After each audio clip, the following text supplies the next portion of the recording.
Thank you for giving me the floor. Thank you, everybody. It is a great honor for me to share with you a few considerations on the future of research and the future of medicine.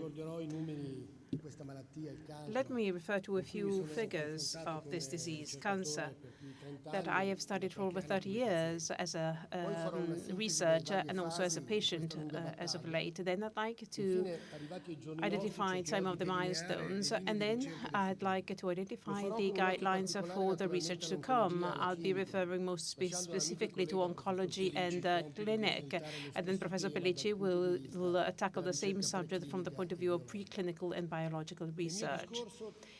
In my speech, you'll find references to Professor Veronesi, of course, because we cannot talk about medicine and cancer without referring to Professor Veronesi's merits.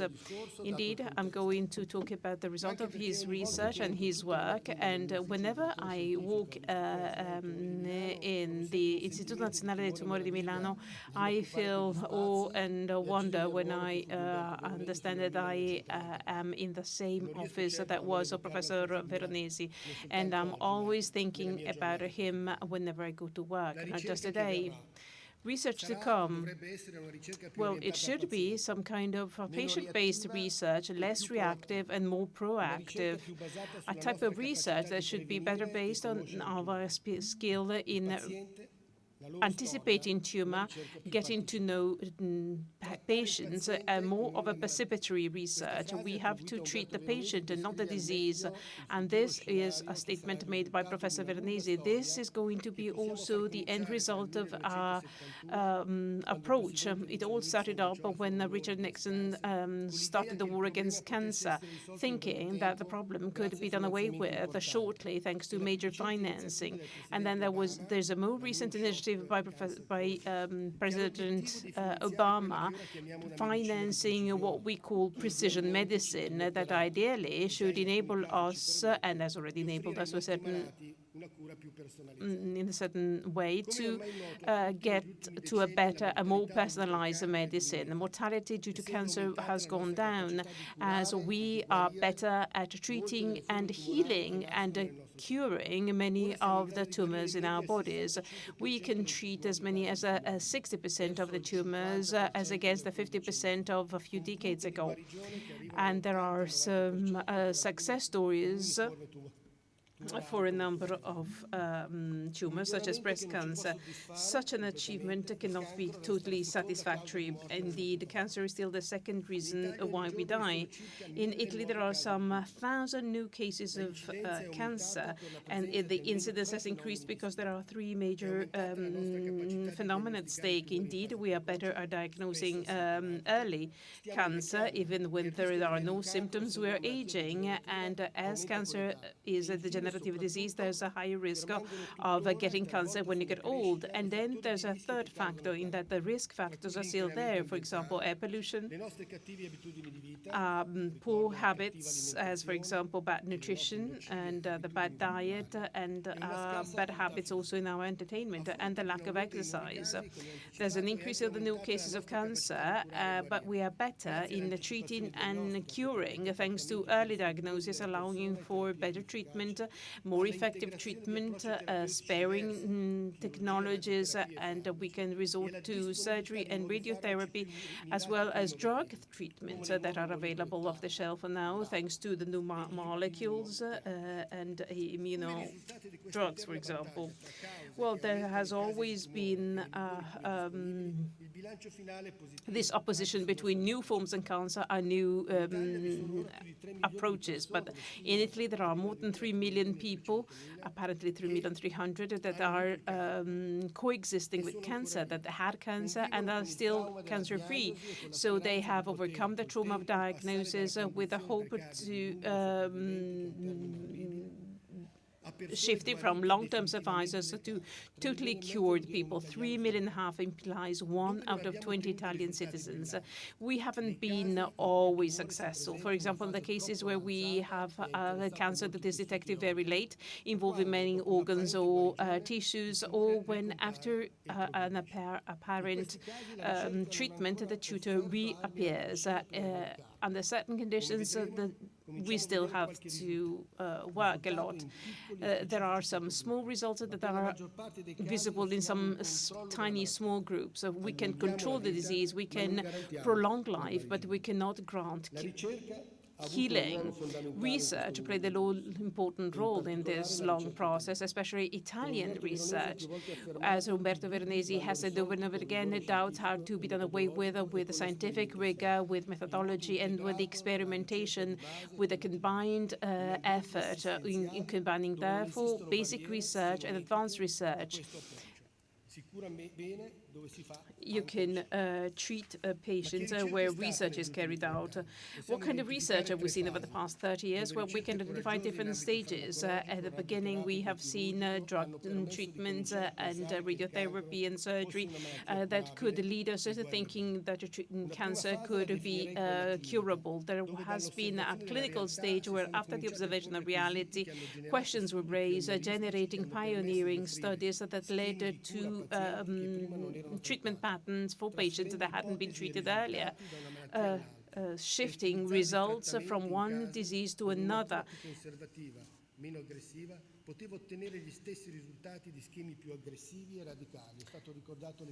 A reference was made earlier on to radical mastectomy as against quadrantectomy. So at times, sparing techniques have been opted for, thus granting a better quality of life for patients. Other integrated patterns led to early diagnosis, so as to treat cases as soon as possible, or with an approach led to the minimum effective treatment with specific reference to the quality of life of the patient. The key words in the case of breast cancer are screening, quadrantectomy, and adjuvant therapy. The next stage could be referred to drug treatment with more specific molecules that, in combination with other older treatment, allowed for greater options for treatment for certain diseases or stage of diseases that earlier on were considered as non-treatable. Evidences are coming to the fore after the research which is carried out in the lab and after epidemiological studies that apparently not all tumors, even of the same histology, with same histology, are the same. We can divide tumor patients in subgroups despite the tumor being the same, because we can look at certain biological aspects or certain molecular aspects or certain hormonal aspects that allow for a better, more focused and more personalized and customized treatment. We can combine drugs together. It is a time for great collaborative studies with hundreds of hospitals and patients. In the recent past and in the present, we can refer to the emphasis on genetics and molecules. Indeed, we have learned a lot about the biology of cancer thanks to the fact that different techniques, lab techniques, have become widespread that were used only in a limited number of cases earlier on, thus increasing our skill in profiling tumor based on the expression and presence of biological and genetic features. On small sample of blood, on small sample of tumor, we can base ourselves to obtain a lot of information that can be used in the practice and in the research. We're now at a situation where we can arrive at a diagnosis and the staging clinical studies that are ever more based on translational studies with biologists on board are now leading to solving doubts in the subgroups of patients that are ever more homogeneous when it comes to their molecular profiling. As a matter of fact, we did even more than that. There are studies now that test effectiveness of drugs where patients are not affected by one single cancer, but by more diseases with the same molecular profile. And then there are studies where patients affected by the same type of cancer are treated with different experimental drugs because of the profiling. that is different. Now, in our practice, after such research, after such studies, we can obtain a better customized treatment based on the profiling of a tumor. What is the situation at present? What is the research to come? Well, we should treat and possibly cure subgroups of patients that earlier on couldn't even be treated with drugs. As, for example, advanced melanoma is a malignant tumor of the skin, and there are subtypes of lung cancer being one with very great incidence that we cannot heal, that we cannot cure, and mortality is still very high at 1 in 5 years. And we can offer subsequent lines of treatment when diseases become chronic, where we cannot heal the patient, but we can freeze the disease. So there are greatest opportunities for research with the introduction of new immunology-based drugs that, rather than affecting a tumor, trying and recover or to restore the capability of the body to react to the disease. We are able to fight against the tumor. There are drugs that react to these new drugs and remain disease-free for many years, so much so that they can hope they have been totally cured. In other cases, these drugs are not effective, and in other cases, the disease-free stage ends at a certain point. But why is that? How we can detect what patient is going to do well and what patient is not going to do well and can actually be harmed by the administration of those drugs? What are the environmental factors? What are the tumoral factors? What are the biological factors that are at play? Well, there's a phenomenon that hasn't been studied in depth, i.e. the possibility of cancer to resist treatment and change and mutate. This is some kind of Darwinian process. There are clones that get selected and then resist and proliferate, thus leading to recurrence. All in all, we have found out that cancer is extremely diverse. Even within the same tumor mass, there are indeed cells of the same tumor that are different and that are going to behave differently.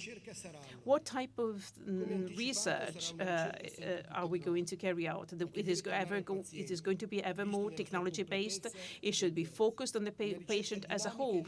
Research should be dynamic and fluid, following patient across time, trying to identify the ever-changing features of our patients so as to adjust the treatment to different stages in the development, in the process of the disease and in development of the patient. We're going to make sure that our treatment is ever better targeted to different type of tumors. And not only are we going to have personalized treatment for the individual patient, for individual type of cancer, but also for individual stage of the disease. So major focus on tumor, on its features, on its possibility to mutate in the environment where it comes across with drugs or different treatment. We cannot win this war unless we use all the weapons in our hands. We should always consider that the human being is very complex. There are some cancers that can resist our drugs, if formidable drugs, and can recur even after years. To try and react to the question that was raised at the beginning, what is the research to come? We should go back to the results that Professor Veronesi obtained in his 40 years as the Istituto Nazionale dei Tumori and his 20 years at the European Institute of Oncology. He is often referred to for breast cancer and for his innovative adopter, but I like to refer to his being the innovator in his fight against the disease at 360 degrees. And this is an example that we should follow. Italian Association for the Research Against Cancer, European School of Oncology, the Organization of European Cancer Institute, European Organization for Research and Treatment of Cancer, EUSOMA, Europadonna, European Institute of Oncology, the Fondazione Umberto Veronesi, and I've probably forgotten some of his initiatives. So you see that there are aspects and activities that contributed to the progress of research and enhancement of treatment. We have to have citizens on board in financing research. We have to have training programs and training for doctors and researchers. We have to establish international cooperation so as to optimize research and treatment. We have to have a multidisciplinary approach for the enhancement of treatment standards. We have to have all citizens, patients on board in advocacy activity, in carrying out research, not just on all the new drugs, but also on all the other weapons in our hands to prevent, diagnose, and treat cancer, surgery and radiotherapy, amongst the others. So, as I was saying, what type of research do we need? Well, the key actions that are to guide us in the near future are as follows. We have to enhance the active involvement of patients and citizens across the different decision-making stages, both inside and outside the world of research. We have to promote a two-way translational research, not just from lab to the bed of the patient, where we have to assess the assumptions made on the research desk, but we also have to carry out research on the population, on the patients at a preclinical stage. So we have to reorient basic research and clinical research on the actual needs of the patients and not on the economic and financial objectives of the biomedical industry. So as to have a wide open cooperation, we have to develop and validate predictive models to identify at best patients based on their genetic molecular features, so as to personalize treatment, also when it comes to prevention and diagnosis. So we have to develop and implement a new way to carry out clinical trials so as to adjust them to the new genetic and molecular context. Oftentimes we have to freeze the disease. We have to consider it as a chronic disease. We have to fight against this chronic disease, fighting this enemy that changes over time, so to eradicate that enemy of ours, the cancer. We have to analyze closely all the profile of patients and the development of tumor over time.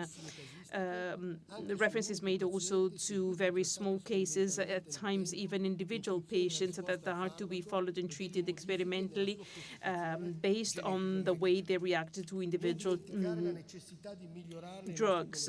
We have to increase our knowledge, not just when it comes to drugs, but also with reference to the new technologies for diagnosis and for surgery that can be improved thanks to the progress of technology. We have to promote a wide-ranging cooperation, both nationally and internationally, to give rise to larger databases that are to be integrated, thus leading to a lot of bio-IT resources to carry out our in-depth analysis of all the prognostics and the predictive factors, as we refer to them, big data. So let me also refer to primary prevention, to the quality of care. Most tumors don't happen by chance. We are looking for them. We are connected to our environment. So primary and secondary preventions are key weapons to avoid and identify the disease. And we have to personalize our actions, coming up with recommendation and programs that are to be ever more personalized to the individual risk of developing the disease rather than to the average risk of developing the disease. All citizens, all patients should, irrespective of their money and culture, should be treated at best following the research protocols and also away from research protocols. Research has provided us with knowledge to prevent, diagnose, and cure, but that has to be made available across the board. Fighting cancer has never been an easy target because this enemy is very resistant and very versatile, and it changes. Medicine oftentimes is too conservative and cautious, but the example, as set by such an illuminated surgeon and his legacy, make me feel very optimistic. Nearly a year ago, when we were celebrating Umberto Veronesi at the Istituto Nazionale di Tumori with a very important event with a wide participation where we devoted to him our library, our small speech was held by a number of colleagues, and I was telling to many of the colleagues, welcome, Professor. Indeed, that was a way to recall him and to reconcile the institute with him. Probably our institute had never has never forgiven him for leaving. At a different situation, let me conclude. Thank you, Professor. We're going forward. We're moving on, trying to get to two important results, i.e. making cancer a rare disease as it used to be in the past, and making a treatable disease as is going to be in the future, as I hope. Thank you, Professor.